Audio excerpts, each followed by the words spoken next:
What's good, good people? What's good, good people? Thank you for tuning in to Sharpened Sunday. Uh, Speaking of which, I actually have an announcement to make before we actually get into the Fifth Commandment, which is a very simple commandment. Forgive me for the sound. I'm turning on my light so I can read from the Bible properly. This is going to be my last Sharpened Sunday. For the time being, I'm not even sure if Sharpened Sunday will come back. I will be posting on Thursday, and we're going to continue this episode on Thursdays. There will also be certain episodes that, like, I may post a clip here and there. I may post a snippet, may post some quick motivational encouragement if something hits me and I feel like God has really prompted me to share it. I will do that. But because of what's on my plate, I'm going to dial it back to just posting on Thursdays. And I'd rather dial it back and be consistent than to randomly give you stuff and not be able to put my full attention in it like I have been. So, no, it's not a really a bad decision. I just have a lot going on right now, and until I can navigate things a little bit better, I'm dialing back on this. I have a cooking channel that I haven't posted on because I've been trying to do too much. I'm only going to post once a week on that as well, even though that may be irrelevant. It's actually called Healthy Palate or Heal Thy Palate, just in case you want to check it out. Like, we are really going to dig into some stuff there. I want to be able, just to say this, I know this has nothing to do with obedience, faith, and discernment, but I want to be able to post on obedience, faith, and discernment 3 days a week. And I want to be able to post for the cooking channel, which is called Heal Thy Palate, based off of 1 Corinthians 10:31. I want to be able to post on that 3 days a week as well, but I don't have the time to do that, so I hope you understand. Until further notice, though, Thursday is definitely going to be a definite, and eventually I will go live on Thursdays. But anyway, we're going over the Fifth Commandment. And the Fifth Commandment is, again, I read from the New King James Version. The Fifth Commandment, Exodus 20, verse 12. Honor your mother and your father, that your days may be long upon the land which the Lord your God is giving you. I'm not going to need to look into that much. I'm not going to need to keep my Bible open. I'm pretty sure that this is going to be cut out early because I think it's pretty self-explanatory. Honor your mother and your father so that your days may be long in the land which the Lord is giving you. One thing my sister would always tell me, one thing my sister's always said since we've been adults is this is the only commandment that tells you you'll live a long life if you do such. And I understand. I mean, that's exactly what it says in the commandment. But as this is something that we do plan on doing, as it is something that I do plan on doing, is really digging deep into what honoring your mother and your father is. You've heard me say enough times, I can only tell you about my experiences. And hopefully you learn to navigate better through your experiences off of listening to my experiences. If it blesses you, it blesses you. If not, me posting this content is me doing God's will. But it's real easy to talk about honoring your mother and your father when your mother and your father are good people. How do you honor your mother and your father when your mother and your father are bad people?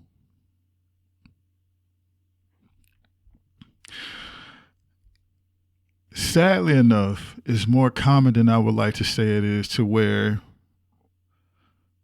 children are growing up in broken homes where the father is not there. But along with the father not being there, the mother is not emotionally available enough to truly nurture the children. I understand those who will immediately think that this has anything to do with masculinity and femininity, but it doesn't. This has to do solely with maturity. And it has to do with issues that we do not deal with. So why or how do you honor the bad parent? the mentally abusive parent, or in some cases, the physically abusive parent. How do you honor them? We have conflict in these situations because we fear telling the truth is dishonoring our parents when something has been done that's terribly, terribly wrong. We feel like telling the truth is dishonoring our parents, and it's not. You have to understand that, especially if you still live with your parents, you have to understand that sometimes telling the truth will come with consequences. But telling the truth about situations that you're going through in regards to your parents does not dishonor your parents. It's just the truth. Now, how you tell that truth is a different thing altogether. Like, are you telling the truth from a place of experience, or are you telling the truth? Are you telling the truth from a place of experience to give context and clarity, or are you telling the truth to make this person look bad? If you're telling the truth from a place of experience to give context and clarity, then if they look bad, they just look bad. But if you're telling it specifically to make them look bad, then it kind of taints the truth that you're telling. And that starts leaning more towards you dishonoring your parents rather than being honorable, but also admitting that some things have gone wrong in how you were brought up or how we bring up our children and everything like that. If my kids came to me today and told me they didn't like the way I did something, I would completely understand, as long as they're not coming to me in an aggressive way or trying to blame me. But if they were coming to me just to really talk and have conversation, I'd be wide open to listening to them, even if I did not like what they had to say, because I know they would still honor the fact that I'm their father. And I know it's the exact same thing with their mother. So I want us to really look at that. If I were to sit up here and ask this question and give an answer to how do you honor the bad parents? How do you honor the bad parents? How do you honor the emotionally abusive mother, the emotionally abusive father, the absentee mother? How do you honor these type of parents? First is, don't speak ill on them in front of other people. That would be one thing. Do not speak ill about your parents in front of other people. That's one way. The second way is, even in honesty, even when you're being honest, don't go back to the first way to where you're speaking ill because you're speaking more out of pain and out of hurt.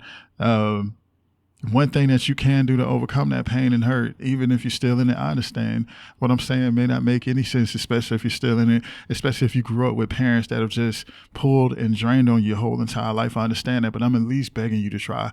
At least try to do these things.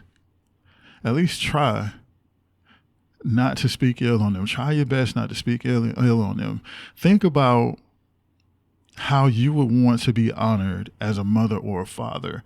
Or if you have children, think about how you want your kids to honor you and do exactly that to them. No, and forgive me, I'm not trying to go in this direction, but I do have to go where I feel like I'm led. It may not feel like they're worth it.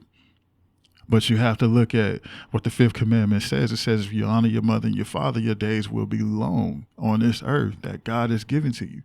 This is concrete to where God is saying honoring your mother and your father gives you a longer life. It didn't say anything about honoring the good mother and the good father, talking bad about. It didn't say only honor the good mother and the good father. No, it said honor thy mother and thy father, period. I have all the respect in the world for my father, even though he wasn't there. I understand that some of the choices that he made, granted, let me make sure I say it took me a while to get here.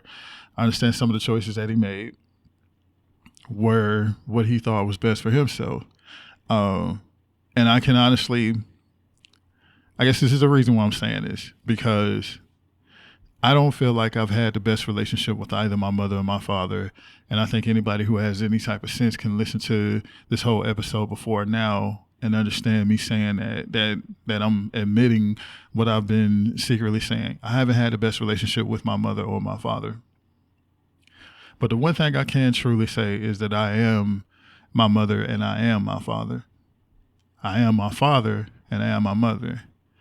I know what traits I have from both of them, good traits and bad traits. I try my best to focus more on the good traits that I have from both of them rather than the bad. My mother has such an amazing love for 60s, 70s, and 80s music, and I tend to love that too. My mother really loved getting in the kitchen, cooking and trying things. I have that love from her too. My mother really loved watching movies. And God rest her soul. I love watching movies too. We would watch movies together, but she couldn't stand watching a movie with me because I was always tearing the movie apart. Like all the flaws that I saw in the movie. But that was the relationship that we had, even though we did not have the best relationship. And it did take me a while to get over this. But I finally got to the point to where I can speak more about the good things that I have taken from her instead of the bad things. Even with my father not hardly being there was a couple of moments in my life to where I have had some really amazing conversations with my father. And there's one thing that he taught me about giving when it came to the Bible that I still carry with me to this day. So these are being said because these are also ways you can honor your mother and your father. An absentee father can still teach you how not to act towards your children. An emotionally unavailable mother can still teach you how to be emotionally available towards your children. These are ways that we acknowledge our parents, even if they have not been the best parents, is by understanding that there were still lessons taught in the midst of everything that we're going through or probably still going through. But you are them. They are you. There's no going around that. So the best thing to do in ways of honoring your mother and your father when you don't feel like you've had a good mother and father is to find the good in them that makes the good in you stand out. If you don't feel like it, I understand. Or if you, like in some crazy situations, have never met your father before, in some very rare but unfortunately true situations to where you've never met your mother or your father, I have absolutely no idea what to tell you with that. And I wish I had an answer, but I don't. I'm not going to sit up here and even pretend like I do. If you've been abandoned or orphaned, I'm not sure how you will honor your mother or your father. I guess thanking them for bringing you to life, but there's not too much I can say on that, so please forgive me if anything I've said has been out of context. But even in their absence, there's still a positive lesson that you can take from it. And I would at least like to think that God would see taking a positive lesson from their absence as a way of honoring our mother and or our father. Now, that being said, I told you this episode was going to be short. There's not a lot to talk about with this, but I do hope that if nothing else, when it comes to honoring your mother and your father, the main thing that you do is pray and ask God what honoring your mother and your father really is. I'm only giving you tips on what helped me, but the one thing I do know is absolute is that if you pray and ask God how to truly honor your mother and your father, even if they have not been good parents or even if they have not been around, God will show you a way that will be a blessing to you in more ways than you can think it will be a blessing to you. Speaking of which, remember my 5 favorite things: stay focused, stay faithful, stay true to yourself, treat other people how you want to be treated, give God all the respect and glory that God deserves, because God is doing a whole lot more in your life than you could ever expect. Remember, from now on, episodes are going to be posted on Thursday, and since we're doing that, I will be following this Thursday with the Sixth Commandment, and we're just going to go every Thursday after that, and we'll get some other stuff to talk about. I love you. I know Jesus does too. Peace.